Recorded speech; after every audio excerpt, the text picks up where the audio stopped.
Good evening. We're on the second part of backdrops, and I've got lights in everything. They're not on tonight because I've got some things going on over there. But do you see all the windows in those houses? I've gone as far as wondering, could you light them up? Now that's silly. I know it's silly, but if you mounted the Backscene on a thin piece of MDF or hardboard or ply or whatever, then you could do some things in the background. I haven't, don't worry. In one case, I did do that.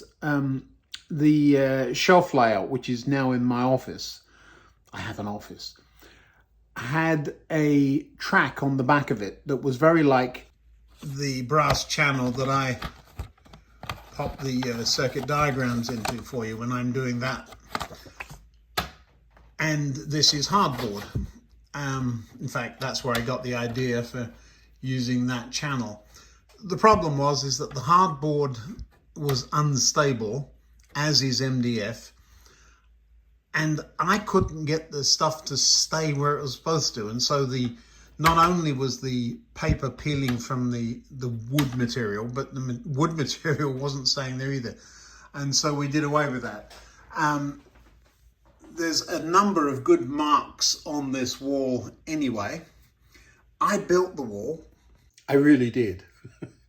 And so I've no problem sticking straight to the wall as if you would with wallpaper. Now, if it were an exhibition layout, that would be another story. And whilst one day I do have illusions of grandeur in building an exhibition layout, seriously, so far I've never done that. So yeah, at that point we would have some other things to face, and I probably wouldn't go with quite such a complex background. These were bought because I was in a store, and I'm noticing right in front of me, I've sloped that up. Look, it goes along and then goes up at that join. Does it?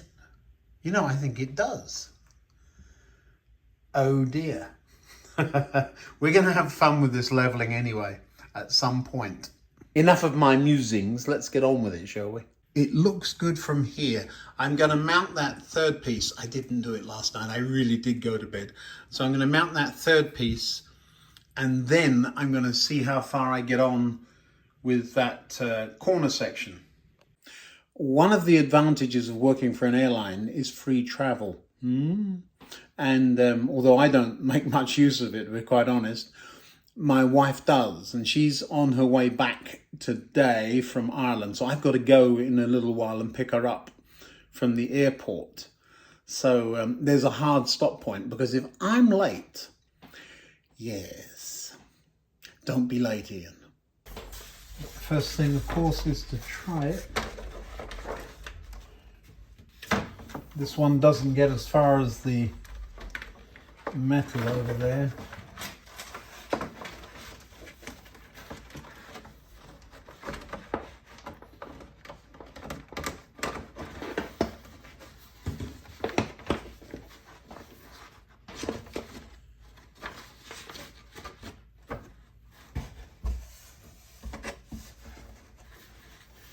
Yeah, this was the one I said I was going to have to cut. And now we've got the problem of what is the measurement from the baseboard up. So what I'm going to do is take a quick measurement here.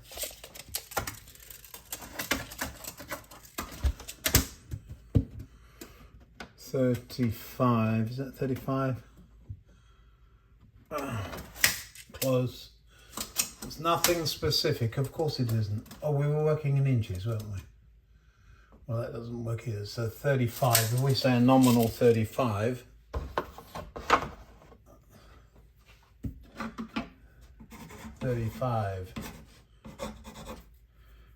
Backscene. Writing on the baseboard because we're just about to cover it. 35, so Let's just try this. We can get the back seam down there. It starts getting tight there. And I bet it will go down there again. Yes, it does. How did I know that was going to happen? And it will get tight there again. Where's my tape measure? Sure enough. 16-inch stud centers, and you can feel, you can't see it, but you can feel where the studs come out there. This wall does that. I would be fairly confident that this is a finished edge, and so will be straight. There'll be a gap there because I put some angle behind it. Yeah, I can get all the way down to here. Now I could just cut a piece of the board off. Yeah. So what I intend to do is put a chalk line from here all the way to the other end of the layout. Otherwise, we're not going to know where the top is supposed to be. And so just hacking stuff off the bottom and making it, yeah, it kind of looks right. So I'm going to find the chalk line and snap a line on the wall. And we'll go all the way down to the corner there. So there'll be a line at least on the wall that we'll be able to see. Now, this piece then is going to have to wait. That's frustrating, isn't it? You don't want a whole video taken up with me putting a chalk line on. That would be silly. So we're going to get on with this corner. We can do that. This is always the case with model railways. Call it lack of planning, call it lack of forethought, call it what you like. But we get on with what we can get on with rather than what we wish we could get on with. So let's get on with this corner. Looks like there's nothing there. It's a piece of foam core. We're going to use that as the baseboard in much the same way as we have here. Do you see the bolts? I actually put it on there because of this, where the train nicely clears. There's none of the train sticking up above when it gets to there. And it gave me some additional baseboard, but it's never been finished. Let me lift that up to show you. There we go. So the track runs all the way around there, do you see? So like a helix or spiral, something like that. But completely useless, other than when you pop a piece of that over the top and eventually you fill it in and so on, and you've gained yourself some scenic workspace. So that's what we're going to do in the back, but we are going to use this underneath it. Feels like an advertisement for Lowe's, doesn't it? Nail every 12 inches, use line as a guide. We're not using nails, don't be silly. But we'll pop this down there.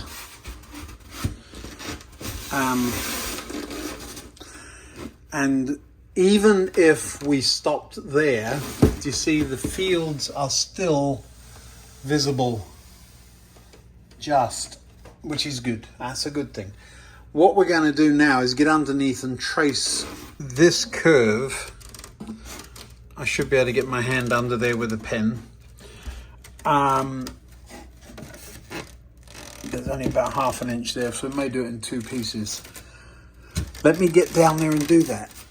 I wasn't going to bring you with me, but your light on the camera is kind of handy.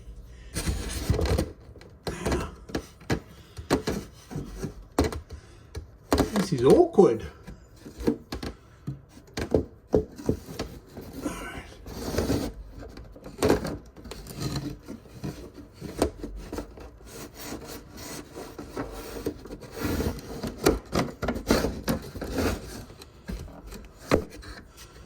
It's not going to be accurate, is it? It'll get easier as the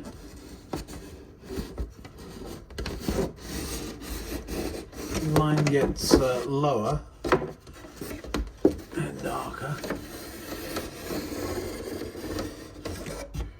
While I'm at it, let's do this piece over here.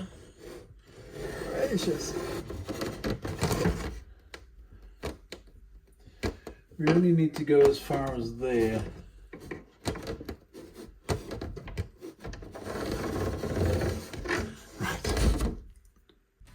Sort of worked. Roughly speaking.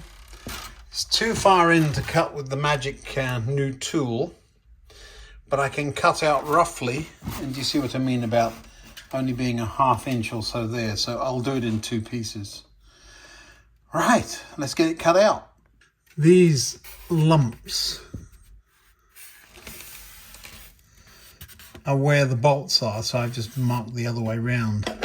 We're going to make a ramp on it in any case. Let's get this cut out. Whew! I really wish I'd done this when I built the layout all those years ago, when I was much more able to get in and out of that hole on my hands and knees under the board. I've been there, I think, 6 times in the last half an hour. So what's that? Once every 5 minutes. Now then, for my least favorite tool. Here's a question for me. Don't want to cut through it onto the floor. Question for me would be, what would happen if I spent a whole day down here and did nothing else?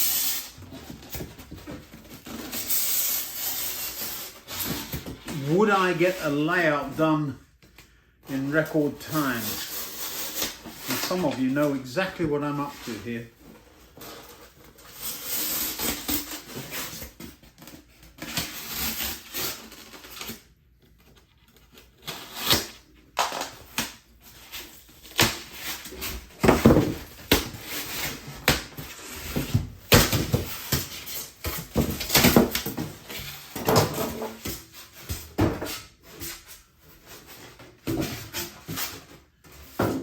Lovely. Now we can use the magic tool. I have friends who know me. This is MDF wrapped in plastic. Who wraps MDF in plastic? Well, apparently people who deliver things do. And so that is 4 rather nice chunks of scrap MDF. And they said, I'm sure Ian can use that, so there it is. Now then, our magic tool. I've got the camera balanced on my knee. Need that piece. We figured out that this is a stand, for those that wondered. It's in the bag, it'll stay there and never ever get used. We'll use this one tonight. This one. And the power supply. That's it.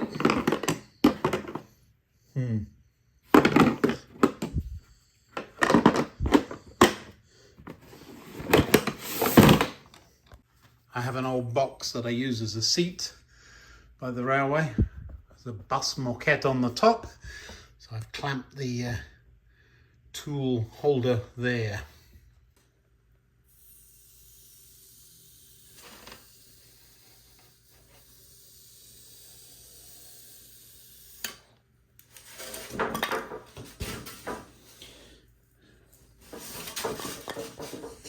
I'm still going to have to make 2 passes, but that's all right.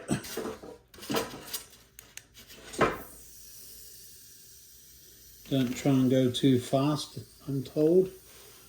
It'll be just fine. And use different parts of the wire. Keep it cooled down. The things you learn when you have one of these and people tell you things.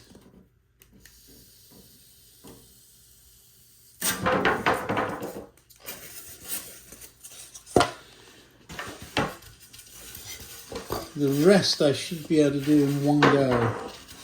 And again, I will do what I'm doing, and if you can see, good. If you can't, sorry. Now the line is not terribly accurate. You saw how I drew it. But we're still going to try and stay with it.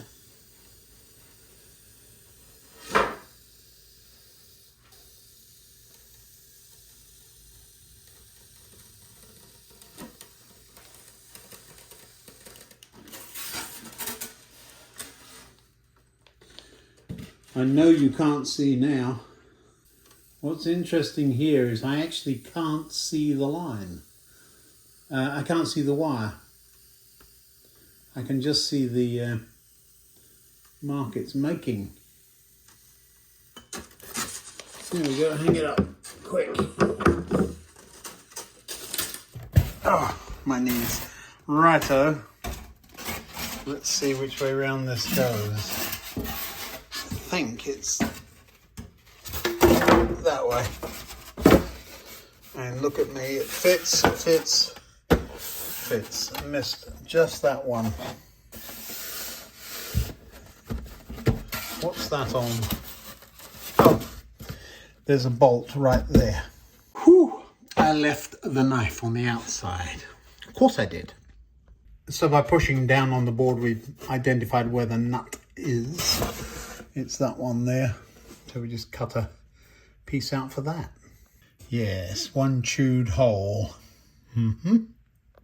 So that's one side. On this side, we need something equally high. Well, that's the same height, isn't it? But, hello Auto Coach, my old friend, yes. So what we're going to do is attach a pen to the buffer.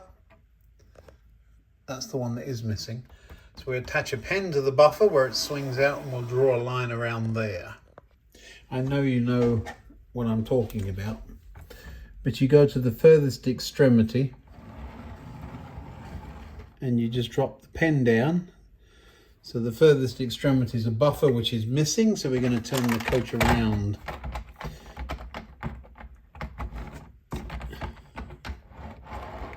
And go at the furthest point, drop the pen down and run the coach.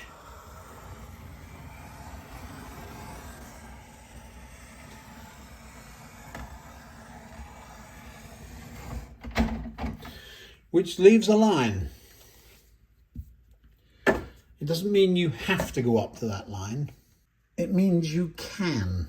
So I will have known that in the past, and that's why this ends there.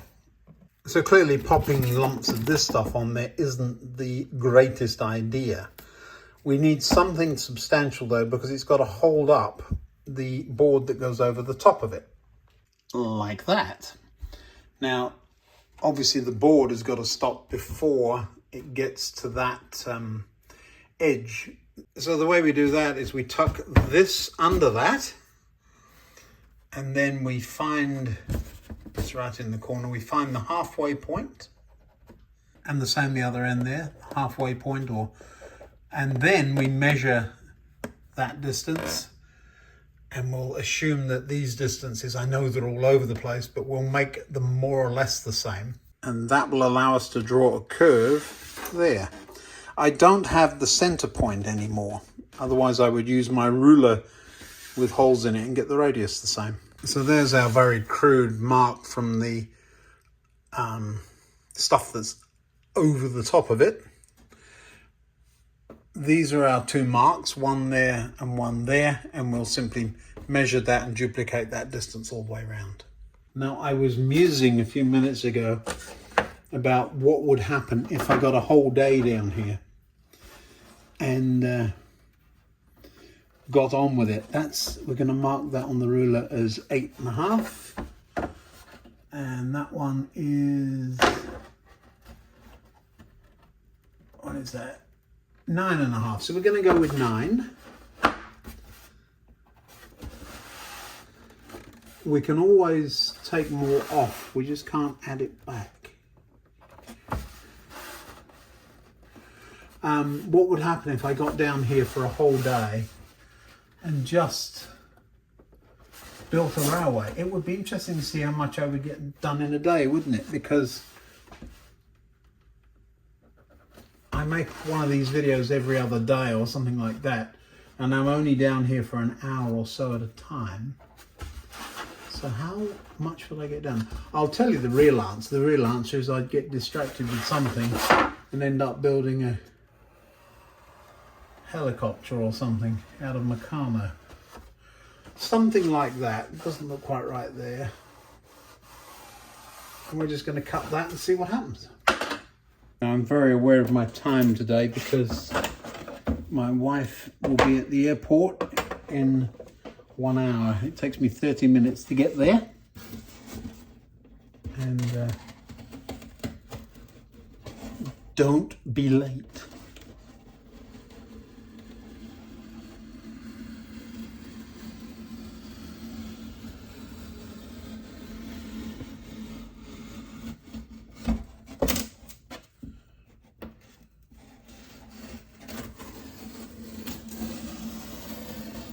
Lovely material to work with, staggeringly expensive. I think it's called foam core, isn't it? Foam core, has a core of foam. Let's see if that worked. Now I do have 3 days off together at some point in a week or two. Did I get this even close? Do you know what? I think I did. Needs a bit more off that corner. That's gone too far. But we're close. Here comes our auto coach.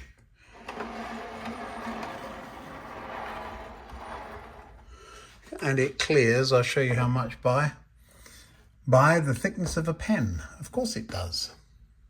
Now the next thing we do, of course, we've got to run this down and join it to the baseboard. So we may interrupt that yet. Some sort of retaining wall, hedges along the top, hedges, not fence, then fence along the back, scatter here, and that farm just inherited an oast house. Let me get that and pop it on and I'll show you what I mean. Whew. Who needs a gym? I'm out of shape. Whew. Another couple of times up underneath the board. Well, here's the oast house. Isn't it lovely? Fits right in with the farm in the background, doesn't it? Look at that. We can position this anywhere here, probably closer this way. Path coming down somehow, fence, remember the hedge I talked about? Gap, crossing, and that would put you right at the cricket ground, wouldn't it? Certainly a track up here. So don't want it right on the edge. Oast houses, for those of you who have no idea what they are, they're a Kent and Sussex thing, I think. There may be other places, but it's where we grow, or grew we, in Kent, hops are grown. So I'm going to put a field up here, which is why I want it, this is going to be a hop field. So we're going to have a fence along the edge, and then we'll make the rows. So dirt again, not this brown, but a dirt, and then glue in lines with green coarse scatter, and it will look a bit like hops. And what they would do is these things had flaws in them, many flaws, that were very thin and perforated, and you would lay the hops on them and have a smouldering fire in the bottom. I believe, but it would dry, so this would act as a chimney. This thing would turn into the wind. It would turn it to have the back of it to the wind, and so this would make a vent, so the wind would draw air through it. You never saw the lights on in these places. I don't suppose they had electricity, but these days they're turned into houses. Of course they are. So how are they making the lovely Kentish beer these days if they're not drying the hops this way? Perhaps they do it a different way. And that, my friends, is what would happen if I was down here for a day. I'd be talking about hops and looking up on the internet how hops are dried these days instead of getting on and building something. We're getting there, aren't we? So that's as solid as a rock, even though there's no glue or anything. It's just this stuff with black stuff on top of it. It's a bit tippy at the front because there's nothing under here. We need something under the front. I'm of a mind to, should have extended that rod, shouldn't I? I'm of a mind to cut a piece of hardboard or something, and then we'll have a retaining wall rather than an embankment because the level field was there first and the railway came later. So it's been cut into the landscape. So yeah, well on our way. Now the other end of it, well, over here we have a little bit of marrying to do, so I could just cut round that, but we'll bring this then gently down to this level and put a road along it, which will go off into town somehow. Yeah, there's room for something over here, isn't there? Perhaps one of those cottages. Remember too that this will be covered, so that too, and here, this is how big the board was, so we're going to continue. Okay, so there's going to be quite a bit of certainly room for a road there that could run all the way around to the cricket ground, couldn't it? Might do that. That'll give us an opportunity to get tractors up there, which would mean this would sit back there a little better perhaps. Yeah, we need a field though. It's easy to say, oh, there's room for a couple of houses there. A field.